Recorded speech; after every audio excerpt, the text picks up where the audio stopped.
IPL தொடரில் பஞ்சாப் அணிக்கு எதிரான ஆட்டத்தில் 8 விக்கெட்டுகள் வித்தியாசத்தில் ஹைதராபாத் அணி அபார வெற்றி பெற்றுள்ளது. ஐபிஎல் தொடரின் 27வது லீக் போட்டி ஹைதராபாத்தில் நடைபெற்றது. இதில் சன்ரைசர்ஸ் ஹைதராபாத், பஞ்சாப் கிங்ஸ் அணிகள் மோதின.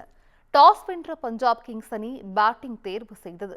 அதன்படி பேட்டிங்கை தொடங்கிய பஞ்சாப் அணி ஆரம்பம் முதலே அதிரடியாக விளையாடியது. இறுதியில் நிர்ணயிக்கப்பட்ட 20 ஓவரில் 6 விக்கெட்டுக்கு 245 ரன்கள் குவித்தது. பிரியான்ஷ் ஆர்யா 36 ரன்னும், பிரப்சிம்ரன் சிங் 42 ரன்னும் எடுத்தனர். கேப்டன் ஸ்ரேயாஸ் ஐயர் ஆரம்பம் முதலே அதிரடியாக ஆடி ஸ்ரேயாஸ் ஐயர் 36 பந்தில் 6 சிக்சர், 6 பவுண்டரி உட்பட 82 ரன்கள் குவித்தார். இதையடுத்து 246 ரன்கள் அடித்தால் வெற்றி என்ற இமாலய இலக்கை நோக்கி ஹைதராபாத் அணியில் அபிஷேக் சர்மா மற்றும் டிராவிஸ் ஹெட் ஆகியோர் முதலாவதாக களமிறங்கினர்.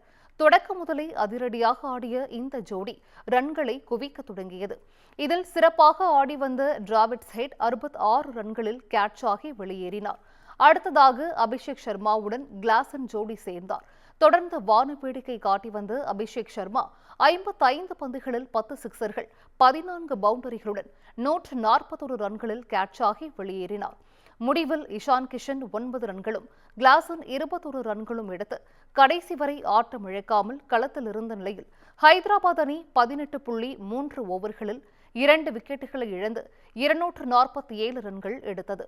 இதன் மூலம் பஞ்சாப் அணிக்கு எதிரான ஆட்டத்தில் 8 விக்கெட்டுகள் வித்தியாசத்தில் ஹைதராபாத் அணி அபார வெற்றி பெற்றது.